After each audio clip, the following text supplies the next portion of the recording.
Hello friends, welcome to GK.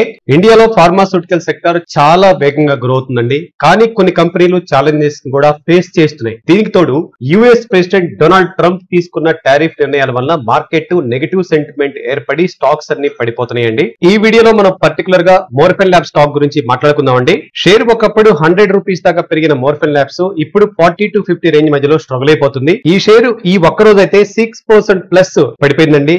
Last 1 month లో అయితే 21% plus పడిపోయింది. ఇన్వెస్టర్స్ అయితే షాక్ లోకి ఉన్నారు. ట్రేడర్స్ మాత్రం సిగ్నల్స్ మిక్స్ గా కనిపిస్తున్నాయి. షేర్ ఇంకా డౌన్ ఫాల్ కంటిన్యూ అవుతుందా, లేక ఇదే ఇన్వెస్టర్స్ కి ఎంట్రీ ఆపర్చునిటీ అవుతుందా? అసలు కంపెనీలో ఏం జరిగింది, కంపెనీ ఫైనాన్షియల్స్ ఎలా ఉన్నాయి, ఫ్యూచర్ లో ఎలాంటి విషయాలు జరిగే ఛాన్స్ ఉంది, అన్ని సింపుల్ గా ఎక్స్ప్లెయిన్ చేస్తానండి. మోర్ఫెన్ ల్యాబ్ అనే కంపెనీ ఒకప్పుడు స్మాల్ ఫార్మా ప్లేయర్ గాని మొదలైంది. కానీ స్లోగా diagnostic devices, anti infectives, cardiac medicines వంటి కేటగిరీస్ లోకి జంప్ చేసిందండి. బ్లడ్ ప్రెషర్ మానిటర్స్, గ్లూకోమీటర్స్ లాంటి డివైజెస్ కి ఇండియాలోనే కాదు గ్లోబల్ గా కూడా డిమాండ్ ఉంది. అందుకే ఈ కంపెనీ చైనా +1 స్ట్రాటజీకి బాగా ఫిట్ అవుతుంది, సూట్ అవుతుంది. మోర్ఫెన్ ల్యాబ్ స్టాక్ ఇంతలా పడిపోవటానికి ప్రధానమైన కారణం తన Q1 రిజల్ట్స్ అండి. అవి ముందుగా మనం డిస్కస్ చేసుకుని డీటెయిల్ గా లోపలికి వెళ్దాం. క్వార్టర్ వైజ్ గా చూస్తే సేల్స్ 466 crores నుంచి 425 crores అంటే 8.8% తగ్గిందండి. అదేవిధంగా ఆపరేటింగ్ ప్రాఫిట్ కూడా 42 crores నుంచి 24 crores వచ్చింది, అంటే -42.8% అనమాట.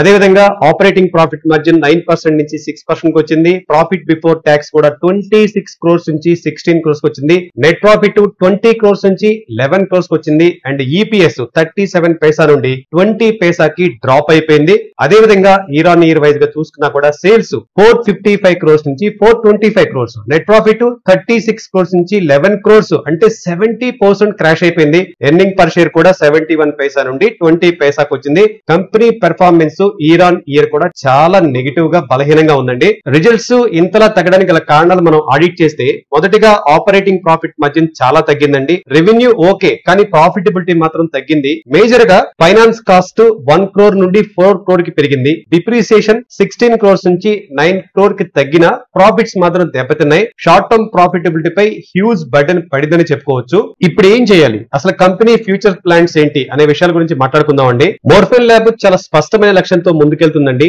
నెక్స్ట్ 3 years లో 1000 కొత్త సేల్స్ ప్రొఫెషనల్ ని హైర్ చేసుకోవాలని చెప్పేసి భావిస్తుంది. ఇంత పెద్ద రిక్రూట్మెంట్ డ్రైవ్ అంటే కంపెనీ డొమెస్టిక్ మార్కెట్ ఎక్స్పాన్షన్ పెట్ట ఎంత సీరియస్ గా ఉందో మనకు అర్థమవుతుంది.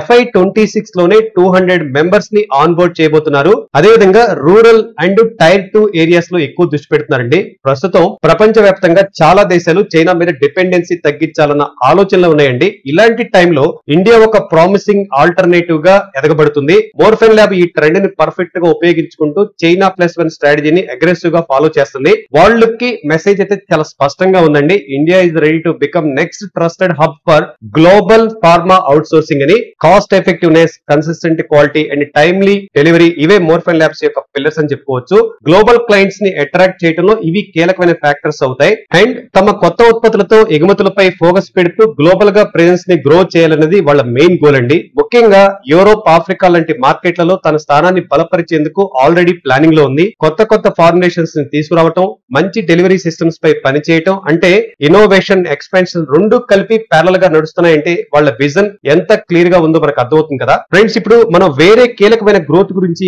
మాట్లాడుకోవాలండి. పర్టికులర్ గా ఈ డయాగ్నోస్టిక్ డివైజెస్ విషయంలో ముఖ్యంగా బీపీ మానిటర్స్, గ్లూకోమీటర్స్ లాంటి కన్జ్యూమర్ హెల్త్ ప్రొడక్ట్స్ కండి ప్రపంచవ్యాప్తంగా డిమాండ్ పెరుగుతుంది. ఈ ట్రెండ్ వల్ల చాలా కంపెనీలు ఈ సెగ్మెంట్ వైపు దృష్టి పెడుతున్నాయండి. మోర్ఫెన్ ల్యాబ్ ఇప్పటికే ఈ స్పేస్ లో అట్రాక్టివ్ గా అండ్ యాక్టివ్ గా ఉంది. ఇప్పుడు దీన్ని నెక్స్ట్ లెవెల్ స్కేల్ చేయడానికి ముందడుగేస్తుందండి. అంటే మనం చెప్పుకోవాలి, higher production capacity, better technology integration, global customer base ఆకర్షించడం వంటి ఆలోచనలు, ప్రయత్నాలు జరుగుతాయని చెప్పుకోవచ్చు. చివరిగా చెప్పుకోవాలంటే ఫ్రెండ్స్, షార్ట్ టర్మ్ లో షేర్ లో ప్రెజర్ ఉండొచ్చు, కానీ కంపెనీ విజన్, ఎక్స్పాన్షన్ స్ట్రాటజీ చూస్తే ఇది లాంగ్ టర్మ్ స్టోరీ అనిపిస్తుంది.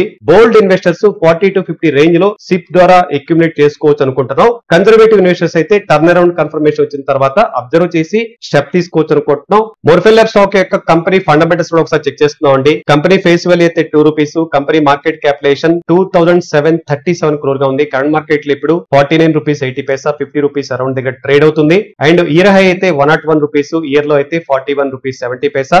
బుక్ వాల్యూ అయితే 21 రూపీస్ 10 పైసా ఉంది. ఎర్నింగ్ పర్ షేర్ అయితే 1 రూపీస్ 69 పైసా ఉంది. అండ్ ఇండస్ట్రీ పిఈ అయితే 31.6 ఉంటే స్టాక్ పిఈ 29.6 ఉందండి. రిటర్న్ ఆన్ ఈక్విటీ 11.8% ఉంది. రిటర్న్ ఆన్ క్యాపిటల్ ఎంప్లాయిడ్ అయితే 15.1% ఉంది. కంపెనీ డివిడెండ్ ఈల్డ్ 0 గా ఉందండి. ప్రమోటర్ దగ్గర 35.6% ఉంది. ప్రమోటర్ ప్లెజ్ అయితే 0% లో ఉందండి. ఇది ఒక పాజిటివ్ అని చెప్పుకోవచ్చు. పబ్లిక్ హోల్డింగ్ అయితే మాత్రం చాలా ఎక్కువ ఉంది. 61.1%. ఎఫ్ఐఎస్ దగ్గర 1.72% ఉంది. డిఐఎస్ దగ్గర కూడా 1.5% ఉంది. కంపెనీ డెట్ చూస్తే 105 crores గా ఉందండి. కంటిన్యూసీ లైబిలిటీస్ అయితే 9.76 crore గా ఉంది. ఆపరేటింగ్ ప్రాఫిట్ మార్జిన్ 8.23% ఉంది. అండ్ సేల్స్ గ్రోత్ అయితే చాలా డిసప్పాయింటెడ్ గా ఉంది. 2.12%. ప్రాఫిట్ గ్రోత్ కూడా -21.3% ఉంది. అండ్ నెట్ ప్రాఫిట్ అయితే 93.3 crore గా ఉంది. ఇంట్రిన్సిక్ వాల్యూ 47 rupees 20 పైసాగా ఉందండి. అండ్ ఫైనల్ గా 52 వీక్స్ ఐడెంటిటీ స్టాక్ కు 50.6% పడిపోయి ఉంది. సో కొంచెం ఎస్ఐపి పద్ధతిలో ఈ స్టాక్ ని మనం కన్సిడర్ చేయొచ్చు అనుకుంటున్నాము. ఎలకేషన్ అయితే 5% పెంచకుండా ఉంచండి. Sales growth and profit growth వచ్చిన తర్వాత మనం ఎలకేషన్ పెంచుకునే ప్రయత్నం చేద్దాం. అప్పటి వరకు ఎలకేషన్ మాత్రం పోర్ట్ఫోలియోలో 5% కంటే మించొద్దు. ఎలకేషన్ అంటే ఏంటంటే ఫ్రెండ్స్, ఉదాహరణకు మీ పోర్ట్ఫోలియో వాల్యూ 1 lakh rupees అయితే 5,000 rupees కంటే ఎక్కువ ఇన్వెస్ట్మెంట్ దీనిలో చేయొద్దు అనేది ఎలకేషన్ యొక్క మీనింగ్ అనమాట. ఇది ఈ రోజు మన మోర్ఫెన్ ల్యాబ్ విషయాలండి. Friends, very important. ఈ వీడియోలో సమాచారం విద్యాపరమైన ఫ్రెండ్స్, ఎటువంటి బై అండ్ సెల్ రికమెండేషన్ కాదు. ఇన్వెస్ట్మెంట్ చేయే ముందు మీ స్వంత రీసెర్చ్ చేసుకోండి. మార్కెట్ లో రిస్క్ తో కూడా ఉంటాయి కాబట్టి జాగ్రత్తగా తెలివిగా ఇన్వెస్ట్మెంట్ చేయండి. ఇలాంటి professional and friendly stock analysis కావాలంటే మన వీడియోని లైక్ చేయండి, ఫ్రెండ్స్ కి ఫార్వర్డ్ చేయండి. ఇప్పటి వరకు సబ్స్క్రైబ్ చేసుకోకపోతే మన ఛానల్ ని సబ్స్క్రైబ్ చేసుకోండి. For real time market updates join hour Telegram channel. The link is given in the description. Thank you so much for watching. జై హింద్, యువర్ జీకే.